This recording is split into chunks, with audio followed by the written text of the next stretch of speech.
वो समुद्र किसी की प्यास नहीं बुझा सकता, ये संसार भी किसी की प्यास नहीं बुझा सकता।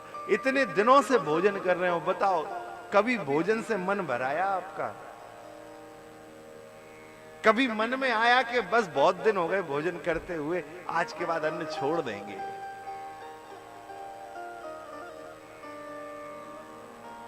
अरे मृत्यु छोटी पड़ गई महाराज, भोजन को तो मृत्यु से बड़ा माना है कबीरदास जी ने।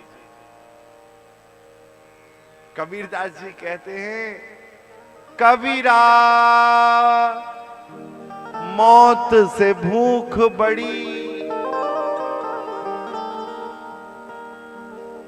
क्योंकि सायं को विदा कर दीनी सुबह आन खड़ी है।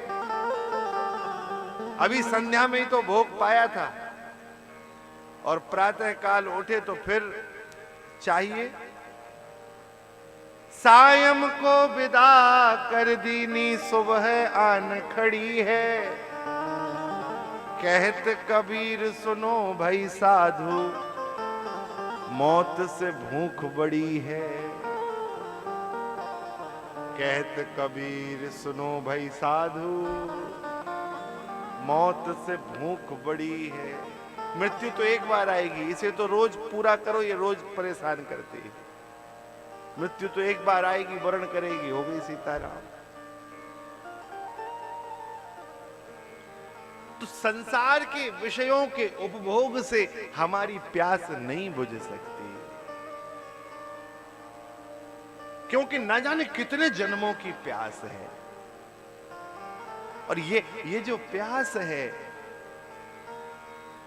वहां समुद्र है, समुद्र अथाह है, अथाह। ऐसे ही संसार भी अथाह है महाराज। इसके विषयों का जितना उपभोग करते जाओगे उतने ही इसमें डूबते चले जाओगे, खोते चले जाओगे।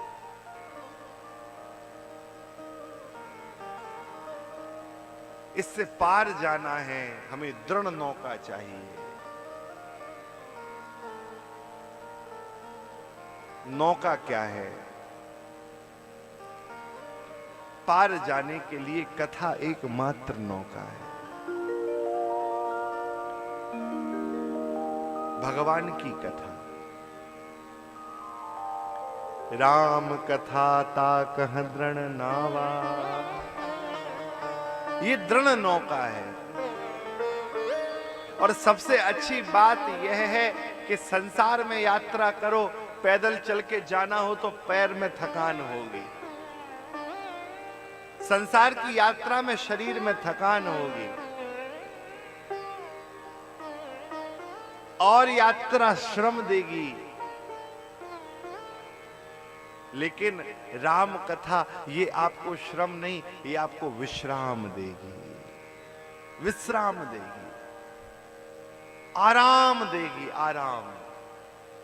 अच्छा एक बात बताओ, संसार में हर आदमी आराम चाहता है कि नहीं चाहता है?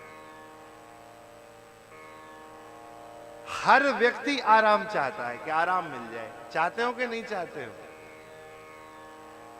एक संत ने कहा, उनका भाव है, वो कहते थे आराम की तलब है तो एक काम कर।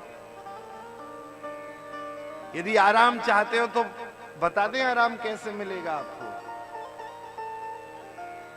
वो संत कहते थे आराम की तलब है तो एक काम कर, आ राम की शरण में राम राम कर।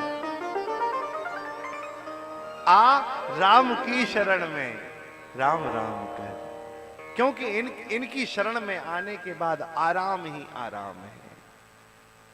बस इनसे याचना करो, इनसे प्रार्थना करो, अपना जीवन इनके हवाले कर दो।